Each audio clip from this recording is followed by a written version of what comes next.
Lucas capítulo 4, versículo 1, 13 e 14.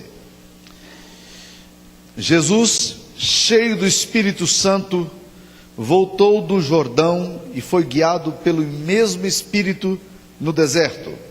Versículo 13. Passadas que foram as tentações de toda sorte, apartou-se dele o diabo até momento oportuno. Então Jesus, no poder do Espírito, regressou para a Galiléia e sua fama correu por toda a circunvizinhança. Homens costumam ser preparados para grandes realizações por meio de grandes tentações. Essa foi uma frase que eu li alguns dias atrás e que me fez pensar bastante.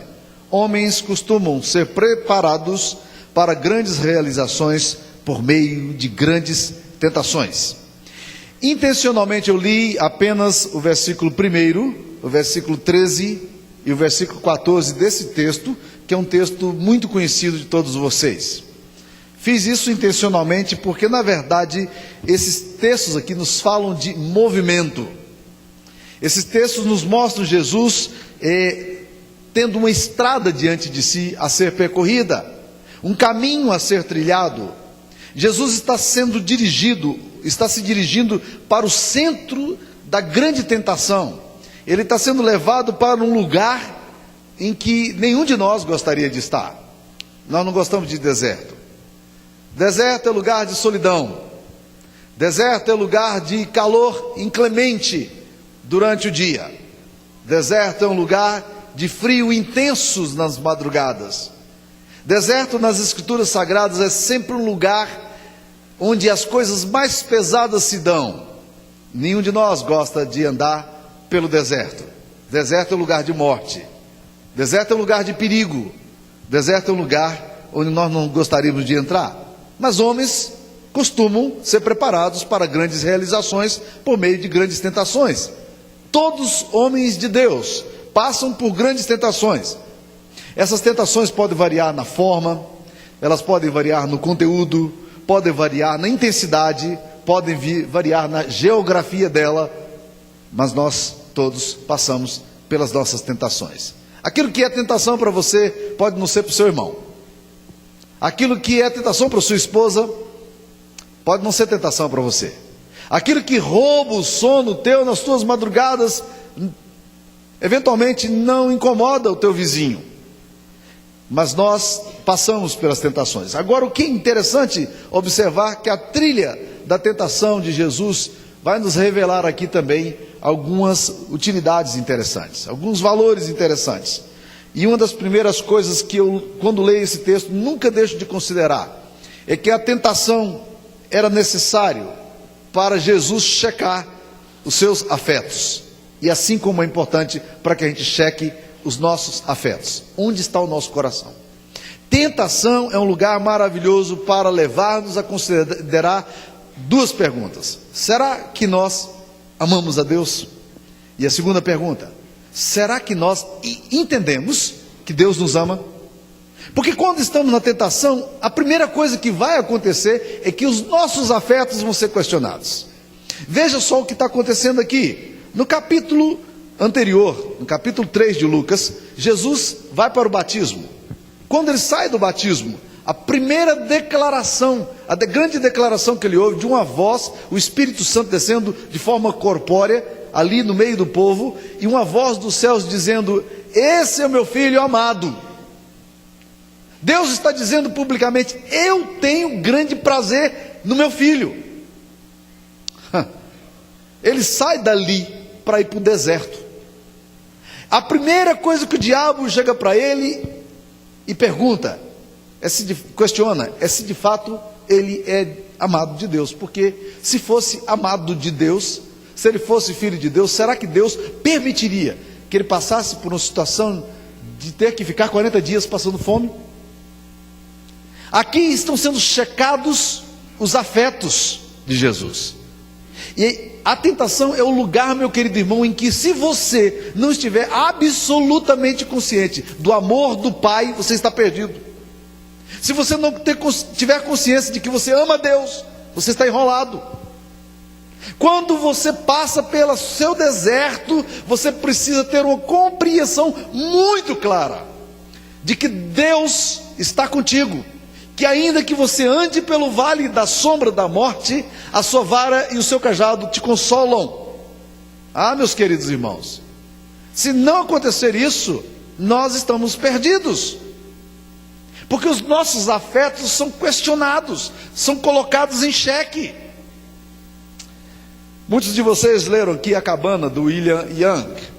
Há um discurso muito interessante entre Deus e Mackenzie, o personagem do livro, que passa por uma grande tragédia. Lá pelas tantas, dada a situação do coração de Mackenzie, Deus chega para ele, é um romance obviamente, Deus chega para Mackenzie e começa a conversar com Mackenzie e diz: Mackenzie, é o seguinte, eu vou ser julgado por você agora, eu me coloco como réu e você agora vai me analisar, você vai me julgar. Ele diz: não, eu não quero isso não. Ele diz: pois agora eu quero que você faça. E Deus então começa um diálogo impressionante com Mackenzie. Ele diz o seguinte: a verdadeira falha implícita da sua vida, Mackenzie, é que você não acha que sou bom. Se soubesse que sou bom e que tudo, os meios, os fins e todos os processos das vidas individuais é coberto por minha bondade, mesmo que nem sempre entenda o que estou fazendo, confiaria em mim, mas você não confia. Mackenzie, a confiança é fruto de um relacionamento em que você sabe que é amado. Como não sabe que eu o amo, não pode confiar em mim. Você vê a morte e a dor como males definitivos, e Deus como traidor definitivo, ou talvez, na melhor das hipóteses, como fundamentalmente indigno de confiança.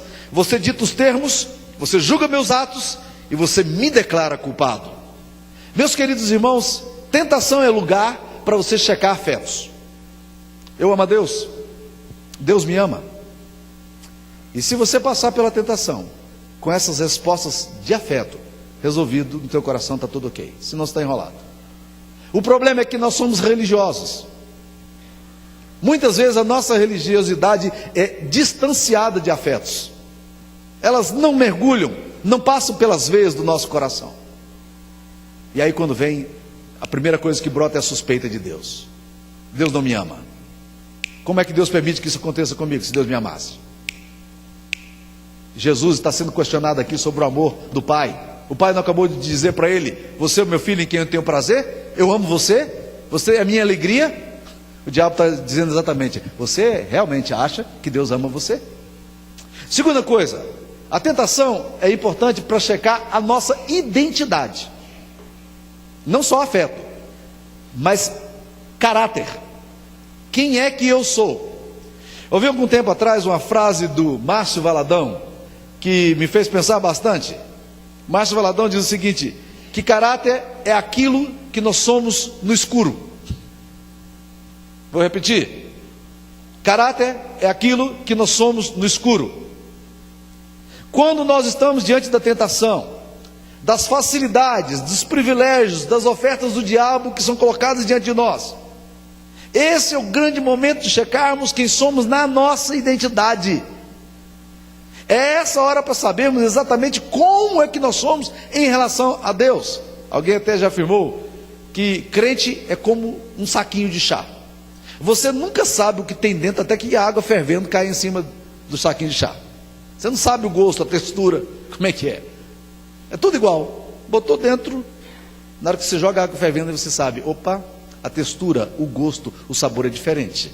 É questão de identidade. Quando a água fervendo vem sobre nós, os sabores, o aroma, a textura se manifestam. Quando o servo de Deus é provado, revela-se a natureza do seu caráter, sua firmeza de caráter, ou a fragilidade da sua essência e a essência do seu ser. E Jesus está agora sendo questionado sobre o quê? Filiação. Se és filho de Deus.